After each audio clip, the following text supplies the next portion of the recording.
The gravel scraped beneath my knees as I scrambled to stand, the rough driveway biting into my palms. The sun was beating down, but all I felt was cold. My father's hand clenched around my wrist again, yanking me back before I could get up. "Don't you ever block your sister's car again!" he snarled, dragging me another few feet across the driveway like I was some useless piece of garbage. I wasn't even blocking her car. I had stepped out for a moment to grab a textbook from the porch when she decided she needed to leave right that second. Her high-pitched whine, "Dad, she's in the way again," was all it took for him to erupt. Before I could even explain, he had grabbed me. My mom stood on the porch, arms crossed, sipping from her iced tea like it was just another day. Please subscribe to our channel and tell us in comments, from where are you watching this video? "She wants to live here for free and take up space?" my mom called out. "That trash can's finally got some use." And with that, my dad shoved me straight into it. A plastic city trash can, the lid flung open. I hit the inside wall, the lid flapping shut behind me with a hollow bang. The stench was overwhelming. I tried to get out, but the angle made it awkward and humiliating. My sister Lena stood by her car in a designer sundress filming it on her phone. I could hear her snickering. Finally in a place that fits. I was 25. No job yet, no money, still applying for entry-level research roles after graduating in biochem. I had been staying at my parents' house just for a few weeks while saving up for a small apartment, but every day felt like a punishment for existing. My dad used to be warm when I was younger. Not loving, but decent. Until Lena turned 15. Then something shifted. She became the star of everything. Private dance school. Trips to France. When I asked for new shoes for a lab internship, they said, "Your sister needs that money for a summer intensive." Now, it was worse than neglect. It was warfare. After the trash incident, I locked myself in the basement room. The light bulb buzzed overhead. I wanted to scream, cry, something, but I just sat there, silent, rage boiling quietly. I didn't even go up for dinner. Around 11 p.m., my mom knocked not gently. "You going to stay down there and sulk, or are you going to clean up that trash you left all over the driveway?" I opened the door. Her expression didn't change. "You know what you are," she said, tapping the side of her glass. "You're a leech with a fake education. Lena's building something real. You just stink up our space." She walked off before I could answer. The next morning, they were gone. My dad left a note on the fridge. "Road trip with Lena, gone for the week, don't mess up the house." I could have taken that week to leave, but where would I go? I had $93 in my account. No job offers yet. I called the one friend I had left in town, Cassie, but she didn't pick up. Last time we talked, my mom had humiliated her for bringing poor girl vibes to our porch. I didn't blame her. Then the text came. From Lena. A photo of my suitcase. At the curb. "Oops, took a detour. Hope you like the new view." I ran outside. The suitcase was gone. My phone started buzzing again. My dad. "We dropped your stuff off," he said flatly. "You'll find it at 91st Street Shelter in Ashland. Best start learning how the world works. Let's see how you survive." Call ended. I stood there barefoot on the porch. My chest caved in like it was collapsing under its own weight. I was 300 miles from Ashland. But they actually did it. They left me there, in a house without my clothes, without my ID, no keys. They took everything. My laptop, my research notes, even my worn-out backpack. Gone. And all I could hear was my mom's voice in my head. "You stink up our space." And something inside me snapped. Not with rage, with purpose. I didn't cry. I didn't scream. I stood up straight and walked to the neighbors. Mrs. Talia, an elderly woman who always asked me about my studies, opened the door with wide eyes when she saw my state. "Sweetheart, what happened to you?" I didn't lie. I told her everything. And you know what she said? "Well, I think it's about time someone taught them how survival actually works." She handed me $40 and the card of her nephew, Malik, a small business owner who ran a vintage restoration shop 2 towns over. "Call him. He owes me a favor. You're smarter than they'll ever be." I looked down at the card in my hand, and for the first time in months, I didn't feel like trash. I felt like something was finally beginning. The first few weeks at Malik's restoration shop were brutal. I swept sawdust from the floors, sanded antique bedposts until my fingers bled, and hauled vintage armoires heavier than my body weight. But Malik never raised his voice. He watched, listened.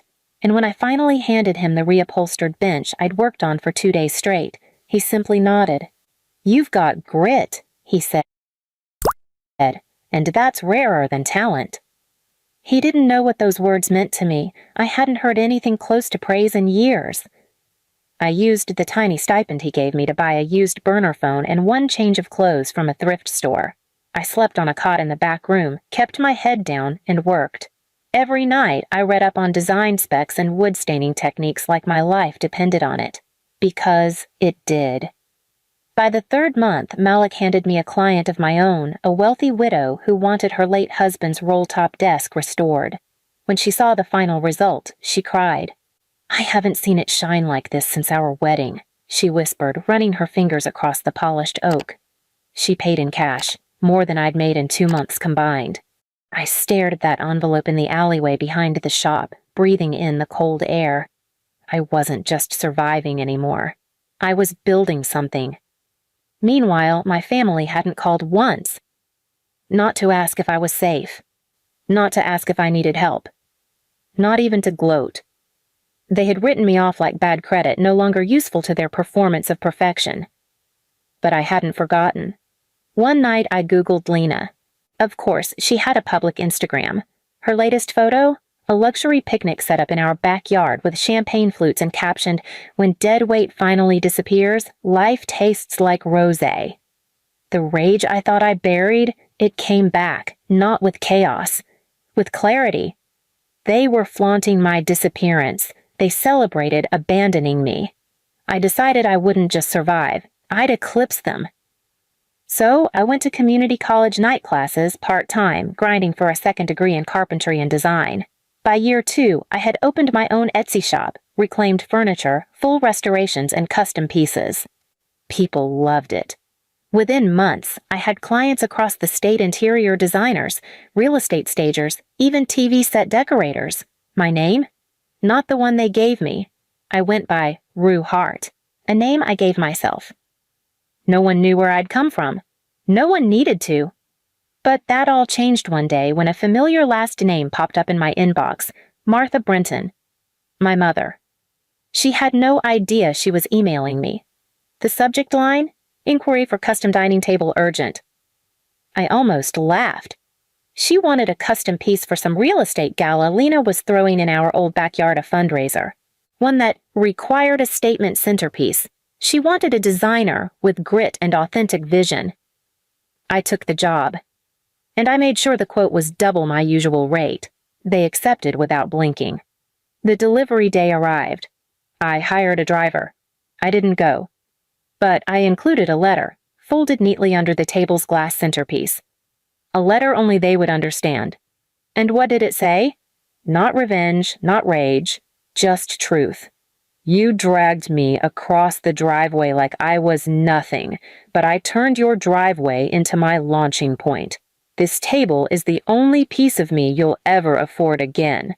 Rue Hart. The table? I designed it with etched, burned-in carvings along the underside. Silent, hidden, but readable if you looked close enough. It read, "Dead weight floats when you're made of stone."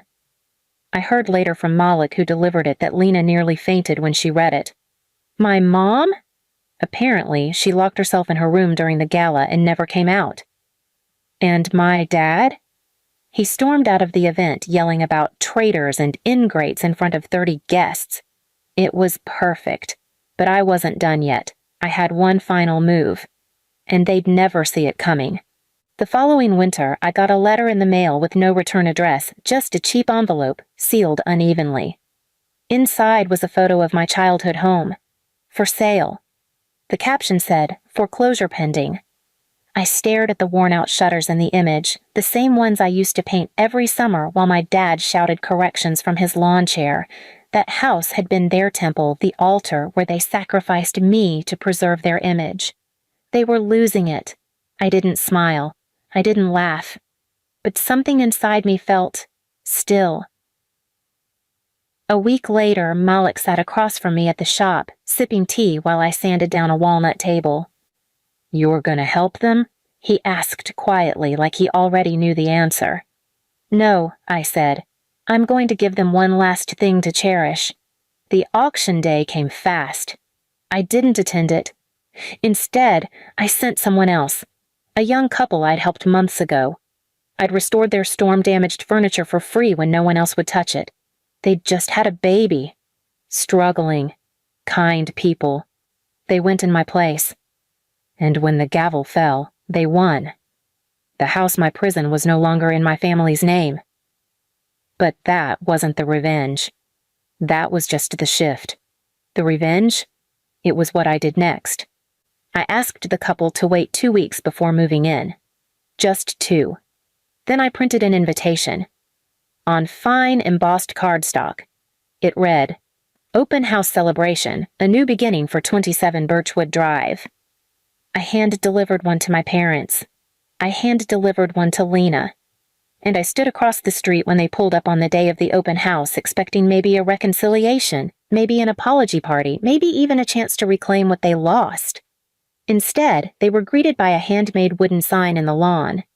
This home was rebuilt with grace, not guilt. The young couple welcomed them with warm smiles, holding their baby. "You must be here for Rue," the woman said, eyes soft but steady. "She gave us everything." My father's face dropped. My mother blinked like she was trying to wake up.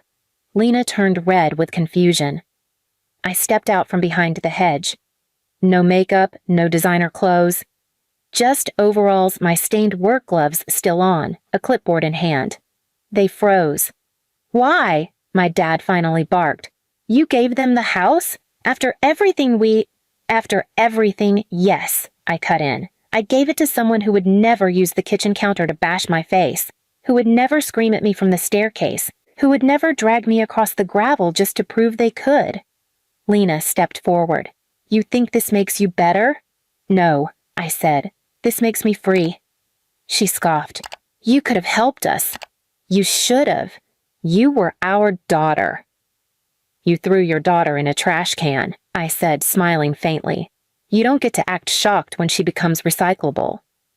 They left without another word. But not before I handed them one last thing.